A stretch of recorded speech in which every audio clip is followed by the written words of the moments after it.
Bonjour, nous sommes stagiaires en cybersécurité du centre PIC de Nkok. Nous exposons sur la création d'un backdoor. Je me présente, je suis Audrey Obon et j'ai réalisé ce projet avec mes condisciples, notamment Gazizé Mondou Refel Nel, Kassa Kassa Desti et Mangala Crayola Pams. Tout d'abord, nous allons définir le backdoor.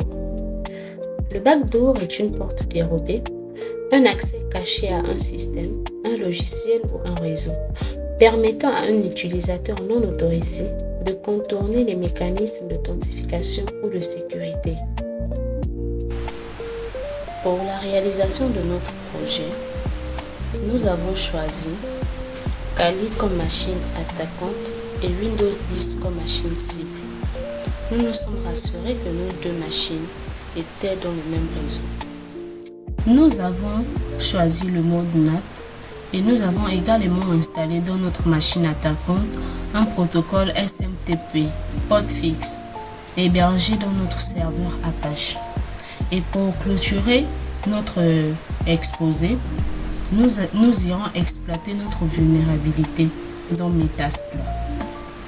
Commençons. Ici, nous avons ouvert 2 terminals. Nous aurons besoin de 4, mais je les ouvrirai au fil du temps. Donc, nous avons tapé sur dessous pour être en mode administrateur, pour posséder les droits. Je tiens à rappeler que ce test se fait en virtuel. Nous avons entré la commande MSF Venom pour pouvoir créer notre backdoor. Nous voyons bien que nous avons créé un fichier backdoor.exe et le port 4044 et le port décode. Nous allons nous diriger sur le bureau pour aller dans le fichier récent pour voir si notre backdoor a été créé. Et nous pouvons constater qu'on a un fichier backdoor.exe. Voici à quoi ressemble un backdoor. Par la même occasion, nous allons vous présenter une image que nous allons personnaliser à travers notre attaque phishing. Parce que oui, nous allons procéder par un phishing.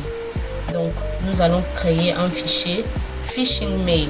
Car le but du phishing est de créer un faux lien pour tromper la vigilance de notre cible.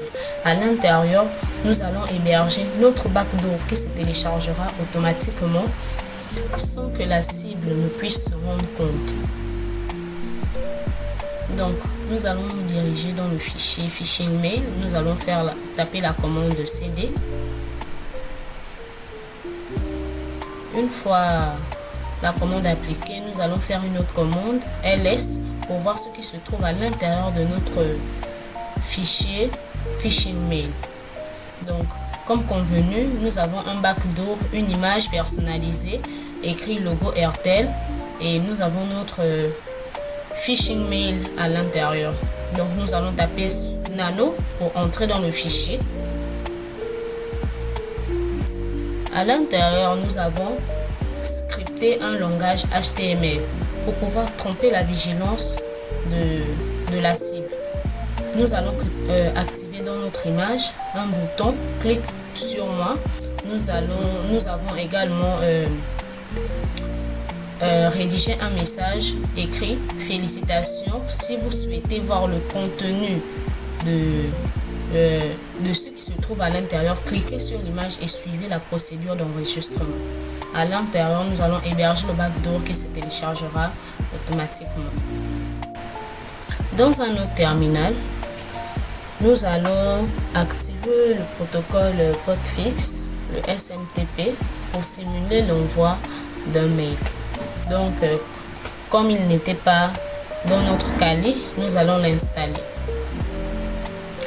Nous allons taper la commande sudo apt install PodFix et héberge-le dans le certificat qui est déjà dans notre Kali. Comme au préalable, nous avons déjà installé Apache. Il va directement aller s'héberger dans notre Apache pour nous permettre d'envoyer un mail tout à fait normal à notre cible. Mais sauf que ce mail sera écrit Airtel Money. Donc, nous allons taper la commande sudo system start pour activer le protocole. Et nous allons faire un sudo system statut pour voir s'il est réellement activé. C'est simplement une vérification. Donc, nous voyons là en vert active running. Le SMTP est prêt à envoyer un mail.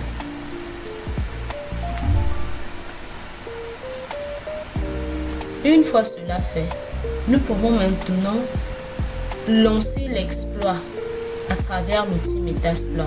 Donc, dans un autre terminal, nous allons ouvrir Metasploit avec la commande MSF console. Cela nous permettra d'ouvrir Metasploit afin d'atteindre la session metteur-prêteur qui nous donne accès à notre machine cible. Donc, nous allons taper MSF console pour Metasploit. Cela va nous permettre d'entrer dans la session pour pouvoir exécuter notre exploit.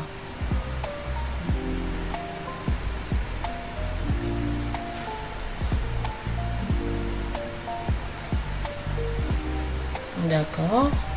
Nous allons taper search MS17. Cette commande c'est pour chercher toutes les vulnérabilités possibles à exploiter dans votre réseau. Donc, nous avons choisi l'exploit multi-handler pour notre exposé. Nous allons taper la commande use exploit multi-handler. Et dans un quatrième terminal, nous allons vérifier l'adresse de notre machine attaquante. Donc l'adresse est 192.168.159.136. Nous allons également faire un ping. Le ping, vous pouvez le faire avant ou après, c'est selon. Donc j'ai fait le ping pour vous montrer que nos deux machines, que ce soit cible ou attaquante, elles communiquent bien ensemble. Donc le réseau dans lequel ils sont passe très bien. Et je les ai mis le même réseau, c'était le réseau NAT, comme je l'ai précisé dans la vidéo au début. Donc, nous allons renseigner le port. Ici, nous allons toujours prendre le port 1444 qui a été le port d'écoute depuis la création de notre backdoor. Nous allons faire un set payload et donner le chemin que va suivre notre payload dans la session metteur-prêteur.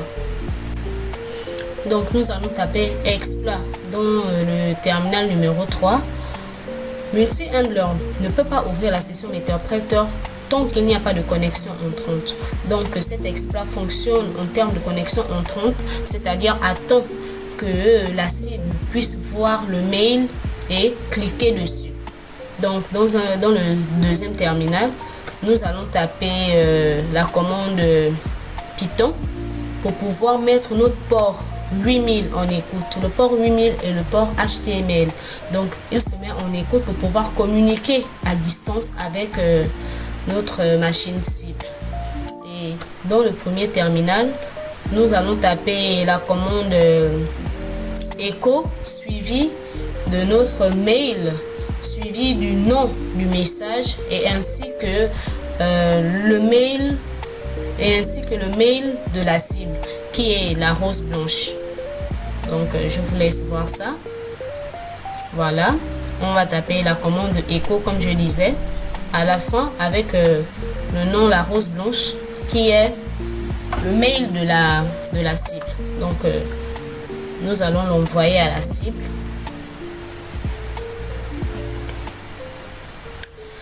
Nous allons nous diriger par la suite, une fois le mail envoyé, nous allons nous diriger dans la machine Kali pour vous montrer comment ça se passe.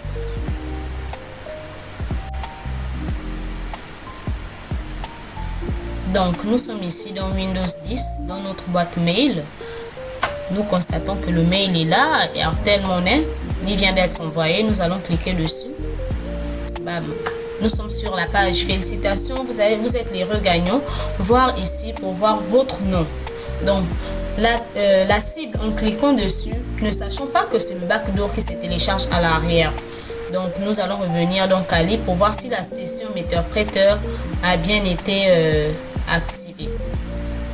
Donc metteur-prêteur s'active parce que la cible a cliqué sur le lien. Rien qu'en cliquant sur le lien, il a téléchargé un fichier malveillant sans s'en rendre compte.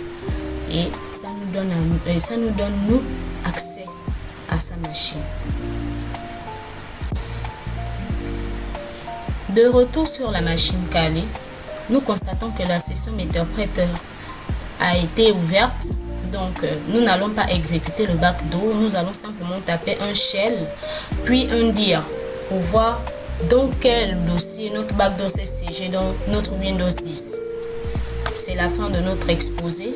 Petit conseil, avant de télécharger un fichier ou même cliquer sur un mail, rassurez-vous de sa provenance. Car de nos jours, n'importe qui peut vous attaquer de n'importe quelle manière. Merci et abonnez-vous pour plus de vidéos.